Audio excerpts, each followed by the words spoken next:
Mesdames, Messieurs, merci de rester avec nous sur Dakaractu. Pour ce présent numéro d'entretien, on va parler de livres avec le nouvel ouvrage de l'économiste Sogui Diarisso, L'Afrique, Moïse et le monothéisme, un livre de 152 pages. Bonsoir, Monsieur Diarisso. Bonsoir, Monsieur Samba Ardoba. Merci de nous recevoir sur ce somptueux cadre de chez vous. Alors, vous avez sorti un livre, L'Afrique, Moïse et le monothéisme. Alors, qu'est-ce qui a été si urgent pour que ce livre puisse paraître? Je voudrais d'abord commencer par remercier les autorités de Dakaractu, en particulier le directeur général Serigne Diagne, pour avoir donné une visibilité au livre qui traite, à mon sens, de questions particulièrement importantes actuellement pour l'Afrique. Je vous remercie également d'avoir pris l'initiative de cet entretien. Donc, on peut échanger sur le livre, sur les considérations qui ont présidé à sa rédaction. Au fond, comme je l'indique dans l'introduction, ce sont particulièrement les événements de Centrafrique et l'invasion du Nord Mali qui ont marqué en fait le déclic. Les événements de Centrafrique, vous avez tous vu en fait comment des populations de même pays en fait s'entre-déchirer, s'entre-tuer de façon ignominieuse parce que certains étaient musulmans, d'autres chrétiens. Vous avez également vu comment des subsahariens, des Maliens, des subsahariens ont participé à l'invasion du Nord Mali et à la destruction du patrimoine, d'une partie en fait du patrimoine culturel du Nord Mali, plus précisément de Tombouctou. À ce moment, c'est des choses, il y a des choses que je connaissais depuis longtemps. J'ai échangé là-dessus avec des amis qui ont les mêmes centres d'intérêt, notamment ceux qui s'intéressent à l'œuvre de Cheikh Anta Diop sur l'Égypte. Oui. Tous ceux-là savent que les gens donc, sont en train de s'entretuer pour des choses que eux ils ont léguées aux autres et qu'on leur a ramenées. C'est ça l'histoire. Donc, que ce soit... et ça, c'est toutes les religions monothéistes. Le judaïsme, le christianisme et l'islam tirent leur essence des religions antiques égyptiennes. Donc, j'ai essayé de le transcrire facilement dans le livre, mais comme cela apparaît de façon un peu peut-être plus hermétique dans les travaux des égyptologues. En fait, ce que j'ai essayé de faire dans ce livre, c'est de vulgariser au grand public. J'espère que j'espère avoir réussi. Je ne suis pas sûr. J'attends les réactions. Mais j'ai essayé de vulgariser au grand public ce qui est connu en fait de tous les spécialistes de l'égyptologie. À savoir que c'est l'Égypte antique qui est la source de toutes les religions monothéistes. Et de quelle Égypte antique s'agit-il? C'est une Égypte antique nègre. Voilà. Donc nous avons cédé des choses à l'humanité, des choses, et c'est cela le processus religieux. Il s'adapte suivant des contextes, des environnements, donc des choses qui nous reviennent, et nous on s'entretue pour ça. J'ai dit non. Il faut que les jeunes Africains comprennent cela et envisagent la question religieuse avec plus de sérénité et plus d'intelligence. Donc voilà en fait ce qui a motivé un peu. Alors c'est un livre paru aux éditions L'Harmattan, un livre destiné aux Africains, un livre pour l'Afrique. Est-ce qu'une façon pour vous de vous rappeler la pensée de Cheikh Anta Diop, mais également de dire aux Africains de prendre conscience de ce qui se passe en Afrique et éventuellement d'en apporter les solutions? Ah oui, en fait, disons, d'une pierre, j'ai essayé de faire plusieurs coups. Donc les événements comme je l'ai expliqué, de Centrafrique, et puis l'engouement suscité par la problématique de l'intégration africaine, au regard des forts taux de croissance que nous avions connus ces dernières années, à la faveur du boom des matières premières, également de la montée en puissance des classes moyennes, les questions de l'unité africaine ont commencé à susciter beaucoup d'intérêt. Alors je me suis dit, mais non, les intellectuels, ils évoquent cette question de l'unité africaine, sans savoir quand même que c'est sur des fondements pas trop solides. C'est une unité qu'on peut faire exploser pour un rien. Donc il faut... Elle est fragilisée en fait. Elle est très fragile. Ce qu'on a vu en Centrafrique en était une preuve. Ce qu'on a vu au Nigeria également en était une preuve. Et au point que même certains, un leader africain, je crois que Kadhafi, c'est lui, proposait qu'on scinde le Nigeria en deux, un Nigeria entre le nord musulman et le sud chrétien.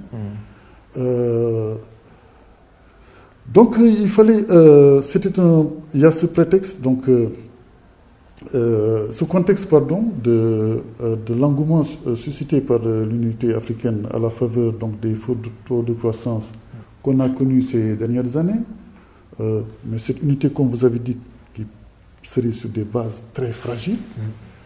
Mais je me suis dit également que ce serait une opportunité, ce rappel historique, en fait, sur l'origine africaine des religions monothéistes, serait une opportunité pour vulgariser au grand public. Je me suis rendu compte également que l'œuvre de Cheikh Anta Diop était difficilement accessible au grand public, bon, même parfois à des spécialistes, que ce serait une opportunité pour vulgariser la quintessence de son œuvre, plus particulièrement sur l'Égypte, au grand public. Donc voilà, d'une pierre, j'ai essayé de faire plusieurs coups. Rappeler l'origine africaine des religions monothéistes, également en profiter pour livrer au grand public la quintessence des travaux de Cheikh Anta Diop sur la négrité de l'Égypte. Voilà. Alors, l'Afrique est riche et pourtant les Africains sont laissés en rade. On parle même de la population à 2 milliards en 2050. Alors aujourd'hui, quel discours réunificateur peut permettre à l'Afrique quand même de sortir de cette impasse? Le quart, à peu près 22%, plus précisément, 22% de la population mondiale à peu près sera en Afrique d'ici 2050.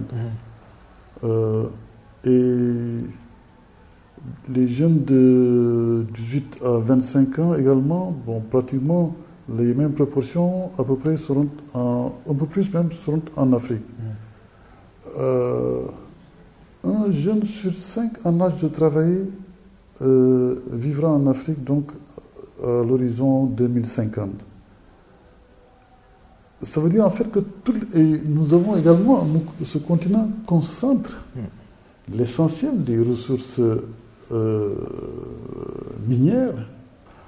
Alors, une population jeune,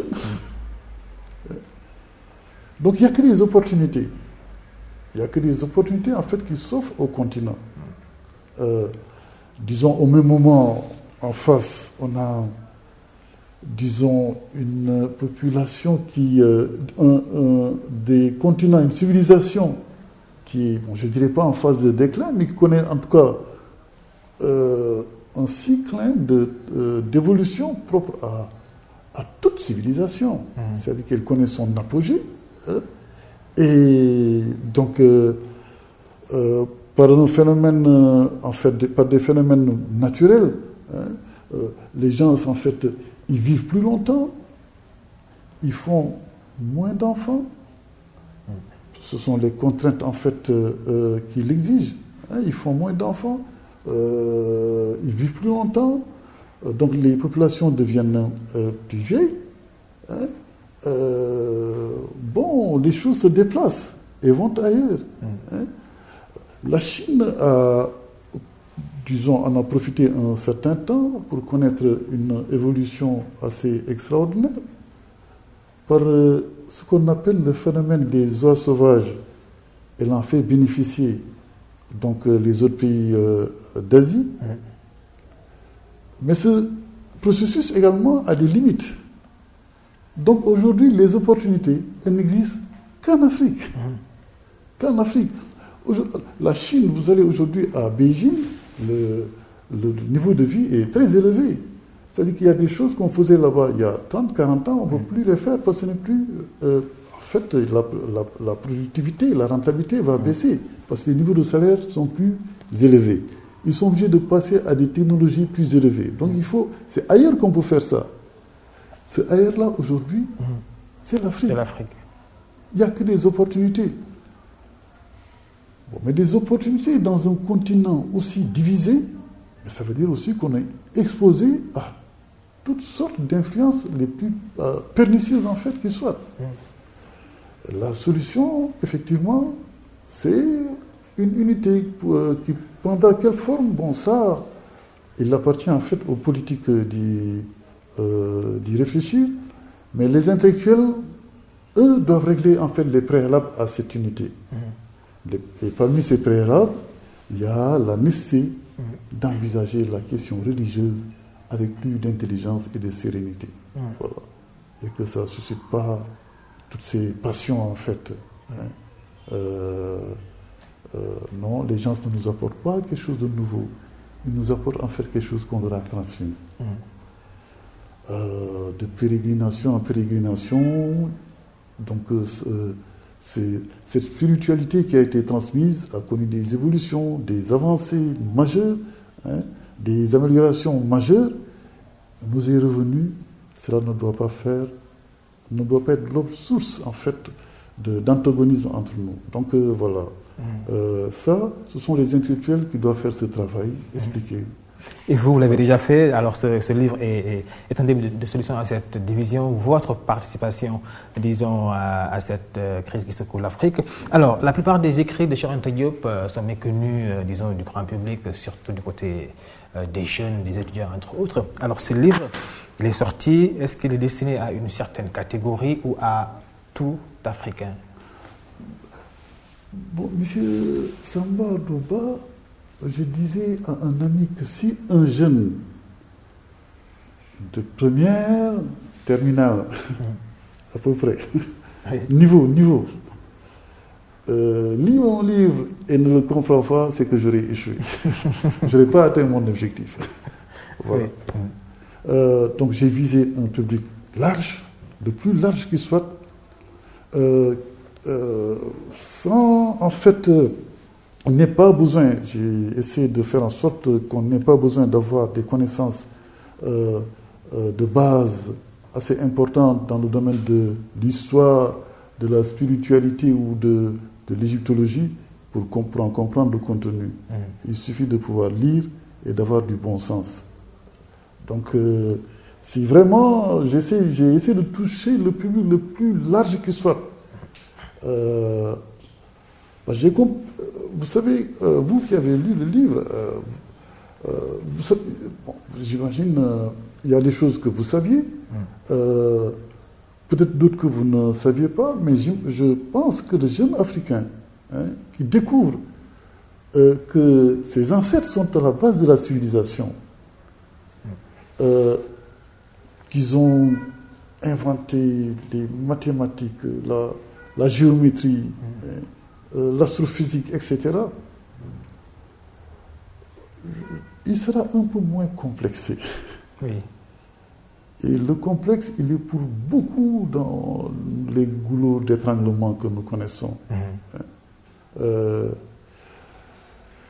Donc ce que j'ai essayé de faire, c'est vraiment prendre la quintessence de l'œuvre de Cheikh Anta Diop sur l'Égypte, surtout, mais également d'autres Africains qui ont travaillé sur ces questions et d'essayer de la rendre, de la diffuser à un public le plus large qui soit. Voilà. C'est vrai que le plus souvent, l'Africain est complexé vis-à-vis de l'autre. On dit souvent que les sciences, tout ce qui est découverte, tout ce qui est sciences, ce sont les autres qui sont à la base de ça. Est-ce que c'est pour vous également de dire à ces jeunes que non, la science, elle est également aussi pour l'Africain que pour... C'est, en fait, vous voyez, c'est un concours de circonstances qui ont fait que la géométrie et autres ont été découvertes en fait en Égypte. Vous voyez ce qui se passait là-bas. Des gens avaient des surfaces, des superficies pour les plantations au bord du fleuve. C'était des zones fertiles. Ils devaient payer l'impôt en fonction de cela, des superficies qui leur étaient allouées. Mais il y avait souvent des crues, des remontées du fleuve. Donc la superficie qui était allouée pouvait être... une partie pouvait être inutilisée. Vous voyez.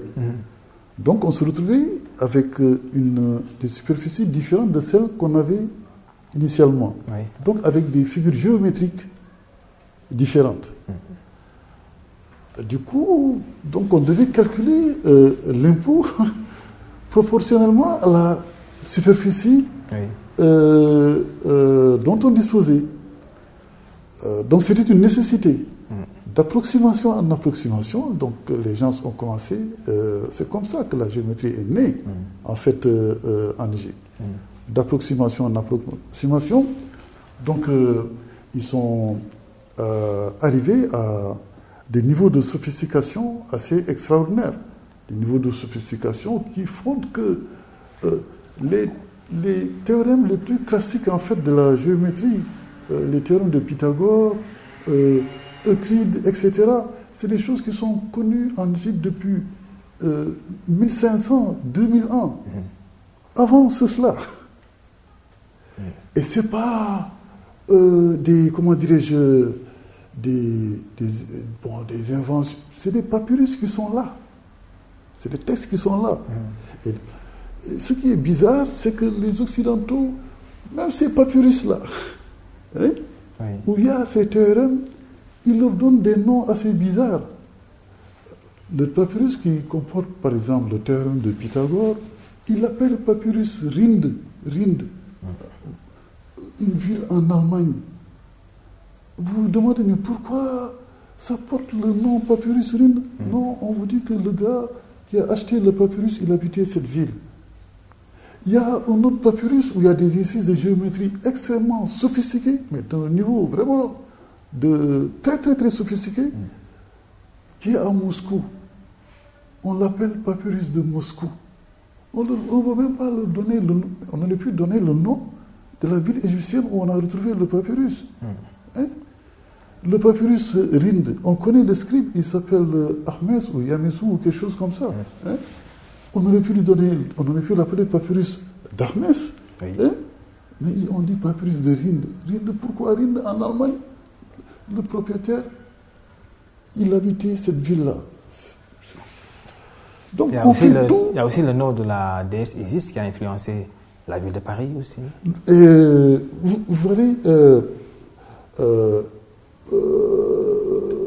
ça, ils le refusent, mais c'est la réalité. C'est la réalité. Comment dirais-je, comment ils appellent Péri-Isis, la maison d'Isis. La maison d'Isis, Péri-Isis. Oui.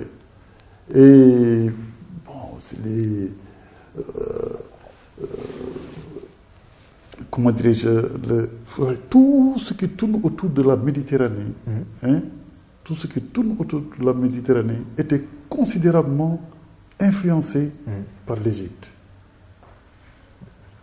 Considérablement influencé par l'Égypte. Et mieux même, ce que dit Cheikh Anta Diop, c'est que les premiers habitants en fait, les premiers colons de ces localités étaient en fait des Égyptiens. Et ça, c'est beaucoup plus marqué d'ailleurs pour la Grèce. Parce que si vous voyez les kouros, les premières statues là, des anciens Grecs, vous remarquerez toujours, peut-être que vous n'êtes pas posé la question, vous remarquerez toujours que les cheveux sont frisés. C'est pas fortuit. Les premiers habitants de la Grèce, en fait, c'était des Égyptiens. Ça, Cheikh Anta Diop l'avait émis, c'était quelque chose que Cheikh Anta Diop avait dit, mais des choses qui sont vérifiées par les tests ADN.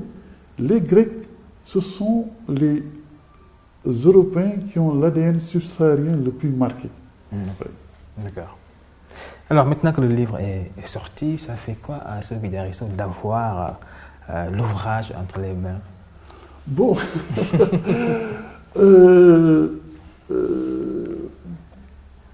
bon, d'abord, je suis un peu soulagé parce que quand même, ça fait plusieurs années que je travaille là-dessus.